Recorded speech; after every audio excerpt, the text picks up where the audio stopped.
Hello guys, তোমাদের সাথে আজকে আমি শেয়ার করব বনগাঁ ৭ ভাই পৌষ কালীতলার যে মেলা হয় সেই মেলাটা। তো দেখো কত সুন্দর মেলা কিন্তু হয়ে যাচ্ছে বনগাঁতে। আর তোমরা যারা এখনও বনগাঁর মেলা দেখোনি তাদেরকে বলবো অতি অবশ্যই তোমরা চলে আসতে পারো বনগাঁ মেলায়। গুড মর্নিং সবাইকে, তোমরা সবাই কেমন আছো? আশা করি ভালো আছো, আমিও ভালো আছি। দেখো আজ তোমাদের যে ভিডিওটা নিয়ে এসেছি সেটা কিন্তু বনগাঁ ৭ ভাই কালীতলার পৌষ মেলা ভিডিও। আর এই ভিডিওটা তোমাদেরকে দেখতে কিন্তু ভীষণ ভালো লাগবে, কারণ কি এখানে কিন্তু সম্পূর্ণ কালী ঠাকুরের যে পুজো হয় সে পুজোটাকে নিয়েই কিন্তু আজকের এই ভিডিওটা।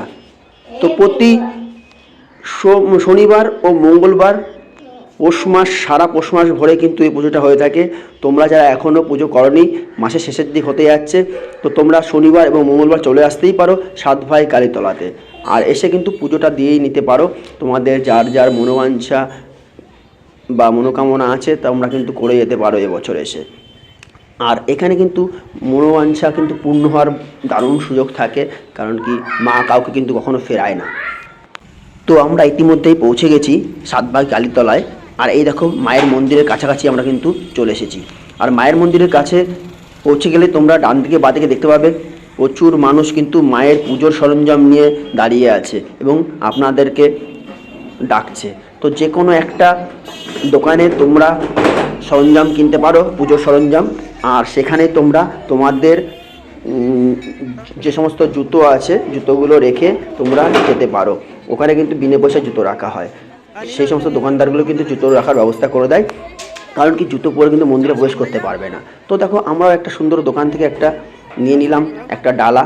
আর এই ডালা কিন্তু ৫১ টাকা, ৭১ টাকা, ১০১ টাকা, ২০১ টাকা, এইভাবে কিন্তু পরপর বিভিন্ন রকম সাইজের আছে। তোমাদের পছন্দ মতো তোমরা একটা ডালা এখান থেকে নিয়ে নিতেই পারো এবং নিয়ে মায়ের পুজোটা দিতে পারো।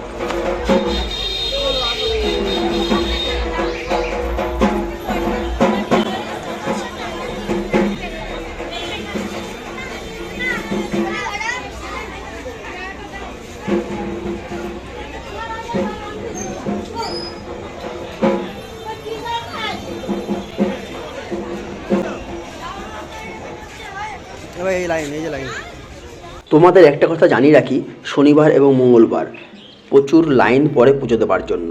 তো তোমরা কিন্তু অনেক সকাল সকাল চলে আসতেই পারো এখানে পুজো দেওয়ার জন্য। যত সকাল সকাল আসবে তত কম লাইন পড়বে। তো দেখো প্রচুর বড় লাইন থাকে। আমরা গেছিলাম 1 জানুয়ারি, সেদিন ছিল বৃহস্পতিবার। সেদিন দেখো এত বড় একটা লাইনে আমরা পড়েছিলাম। আর শনিবার মঙ্গলবার আসলে কিন্তু এর থেকেও অনেক বড় লাইন থাকবে। কিন্তু এখানে একটা ভালো জিনিস আছে, তোমাদেরকে সিস্টেম ওয়াইজ লাইনে চলে এসে পুজো দিতে হবে এবং পুজো দেওয়ার সময় কিন্তু খুব সুন্দরভাবে তোমাদেরকে নামগোত্র জেনে ঠাকুরের কাছে কিন্তু পুজো দেওয়া হয়। আর এই পুজোটাকে ঘিরে কিন্তু বিশাল বড় একটা মেলা আছে, তো সেটা তোমাদেরকে দেখাবো এবং কোথায় কি পাওয়া যায় না পাওয়া যায়, কোথায় কোথায় ঘোরার জায়গা আছে এখানে আসলে সমস্তটা দেখাবো। আর এই দেখো বণিকের আচার, এইটা কিন্তু মেলার মধ্যে তোমরা আসলে কিন্তু আচার খেতে ভুলবে না। এই বণিকের আচার এটা কিন্তু ভীষণ সুস্বাদু আচার এবং খুব কম দামে কিন্তু তোমরা এখানে পেয়ে যাবে বণিকের আচার। তোমরা কিন্তু অবশ্যই এখান থেকে নিতেই পারো। এবার বলি এখানে এই মন্দিরটা কিভাবে হলো। একটা কথিত কথা আছে, যেটা ৭ ভাই একটা ডাকাত দল ছিল।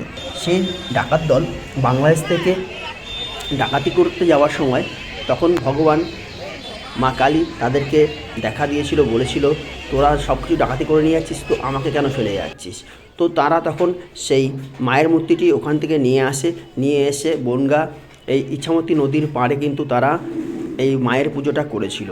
আর সেখান থেকেই শুরু হয়েছিল মায়ের পুজো, আর নাম হয়েছিল ডাকাতকালী বা ৭ ভাই কালী মন্দির নামে বিখ্যাত। আর এখানে কিন্তু দিনে দিনে জাঁকজমক করে পুজো হওয়া শুরু হয় এবং মানুষের মনোকামনা যারা এখানে করতে আসে তাদের কিন্তু মনোবাঞ্ছা পূর্ণ হয়। তো সেভাবেই কিন্তু লোকমুখে ছড়িয়ে যায় এই পুজোর কথা। আর ধীরে ধীরে এই পুজোটাকে নিয়ে মেলা চালু হয়, প্রচুর লোকের সমাগম হয় এবং সবাই মিলে এখানে পুজো দিতে আসে এবং এখানে ধীরে ধীরে ভোগ প্রসাদের ব্যবস্থাও করা হয়। মানে যারা পুণ্যার্থী তারা নিজেরাই ভোগ প্রসাদের ব্যবস্থা করে থাকেন। আর এই মেলাতে আসলে তোমরা কিন্তু অবশ্যই নৌকা বিহার করতে পারবে, কারণ কি এই মন্দিরের লাগোয়ায় রয়েছে ইছামতি নদী। আর ওই যে যেটা দেখতে পাচ্ছ ওটা হচ্ছে ব্রিজ, রেল ব্রিজ, যেটা বাংলাদেশে চলে গেল। এই রেল ব্রিজটা দিয়ে ট্রেনগুলো সব বাংলাদেশে যাচ্ছে। তো তোমাদের জানিয়ে রাখি, বাংলাদেশের সীমান্তবর্তী এই পুজোটা কিন্তু হয়ে থাকে। কি সুন্দর একটা জায়গা দেখতে পাচ্ছ, দেখো দেখো এদিকে ব্রিজ দেখতে পাচ্ছ তোমরা, দারুণ জায়গা। এই যে সাত ভাই কালীতলা মন্দির, এখন পুজো দেবো আমরা। এই পারে একটা মন্দির আছে দেখতে পাচ্ছ গাইস। নদীর ওপারে যেমন সাতভাই কালী মন্দির রয়েছে, আর নদীর এপারেও কিন্তু রয়েছে ডাকাত কালী মন্দির। দেখো দুপাশেই কিন্তু গড়ে উঠেছে মেলা এবং মন্দির। আর শরণার্থী বা দর্শনার্থী যারা আসেন তারা কিন্তু প্রত্যেকেই কিন্তু এই দুটো মন্দিরই এসে ঘুরে যান এই পৌষ মাসে মেলা উপলক্ষে।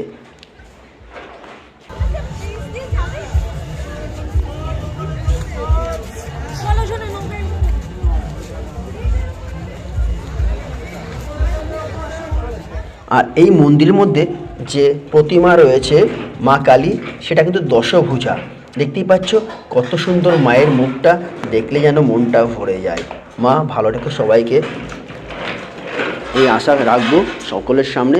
আর তোমরা যারা এখনও এই পৌষ মেলা দেখতে আসোনি বনগা সাতভাই কালীতলায়, তারা কিন্তু অবশ্যই চলে আসো এবং তোমরা দর্শন করে যাও মায়ের মুখ এবং মেলা।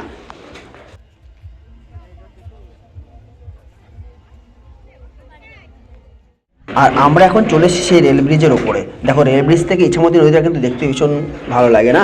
দেখো চারিদিকে কিন্তু জল জল, আর তার উপর দিয়ে কিন্তু চলে এসছে এই রেলের ব্রিজটা। এটা হচ্ছে ইন্ডিয়ার শেষ ব্রিজ, যেটা হচ্ছে পেট্রাপোল স্টেশনের আগেই অবস্থিত এই ব্রিজটা। এত বড় ব্রিজ কিন্তু বনগাঁতেই রয়েছে। আর কেমন লাগলো ভিডিওটা তোমরা কমেন্টে জানিও। ধন্যবাদ সবাইকে, ভালো থাকো।